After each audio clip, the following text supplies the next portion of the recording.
Let's get an old start, cold start over here. I think the last time this bike ran was supposedly in 2009. It's 2016 right now. So we have a gallon and a half of 91 octane. The carbs have been sort of cleaned out. There's definitely a lot of gunk in them. We have a jump box over there, and the keys to the ignition. So let's see what happens. Slow. A little bit, let it settle.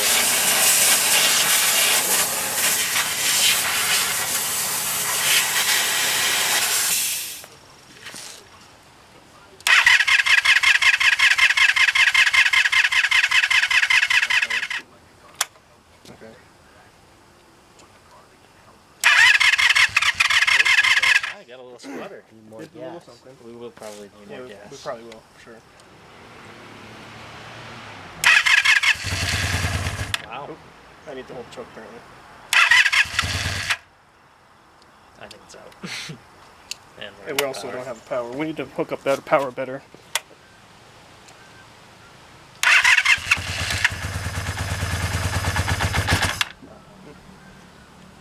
And the charge box doesn't like that. Yeah.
Runner.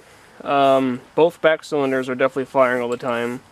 We seem to be missing the front cylinders every now and then. The front cylinder on this side is a little bit warm, so it's firing some of the time, but the other one on the other side is not firing at all, it seems like. So it could be the plugs, or we might have a bad coil for the front cylinders. More investigation is needed, but it's a runner. Alright, we're back here working on the Honda Interceptor right now. Last time we made it fart at like 6,000 RPMs, which might seem like a lot if you're talking about a normal car, but the red line on this is 12,500 or something like that. 12.5, yeah. 11.5.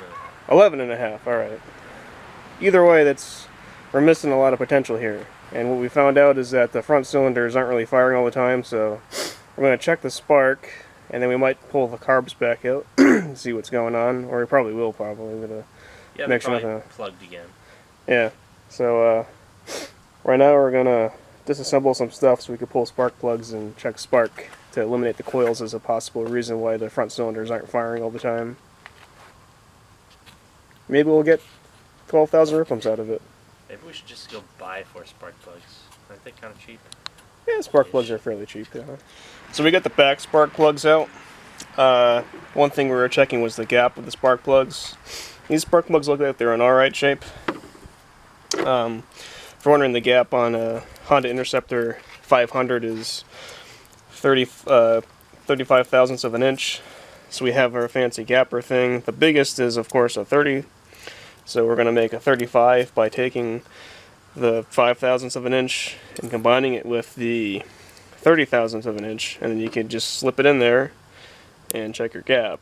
So it should just slip in there, kind of tight, kind of like that. If it just slips in there super easy, then your gap is too big. You gotta push it down a little bit, either hit it with something or however you want to do it. But these both slip in there just the right amount.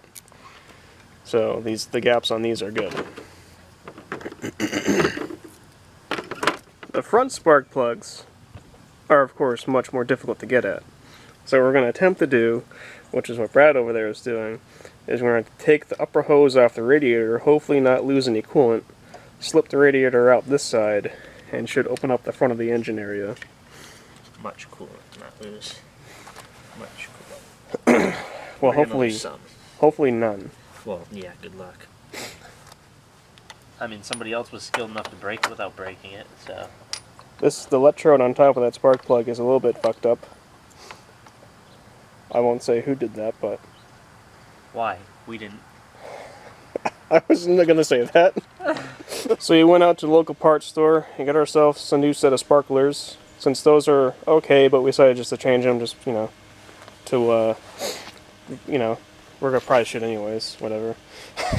So we're going to put it back together. You've got some dielectric grease, we'll put that in the booties, maybe on the threads. Give it a shot. Let her rip. Is gas on?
So she runs. She was firing in all cylinders now, as opposed to just like 2.5. New spark plugs may have solved that, I don't know. It won't come off choke though, so that probably means we have a fuel delivery issue. One of those issues is, well, yeah, we do hope, but, we'll just say that for now. One issue is the fact that tank doesn't have a pump or just gravity feeding it right now. That's also a pretty big bottleneck in terms of how big the fuel line that goes to that tank is compared to the bike. So what we're going to try and do is see if we can get this fuel pump off of there and see if we can make it work by hooking it back up with a different tank of some sorts and whatnot. See where we can go with that. Reserve. It looks cool, but it's a complete disaster. Yeah. There's not really any way to use that. It's terrible. That's what it is. Yep. Yeah. But, we'll throw it away and move on. No, we can't throw that away. It looks cool enough to keep. Fine. You can keep it.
so we got it to idle finally, and we figured out that the throttle, because we have the handle disconnected to the throttle, it actually has to be pulled out a little bit for it to maintain an idle.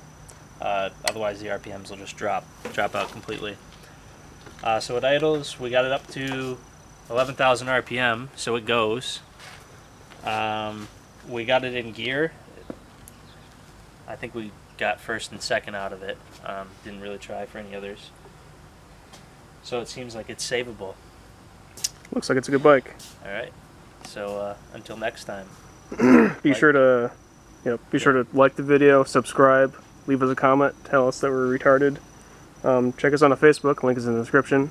Do all of those things. Yeah, all of that stuff. Or some of them. Yeah, whatever you want to do. Yep. Definitely subscribe though, and watch all of our videos. Oh, that's not a gas? Yeah.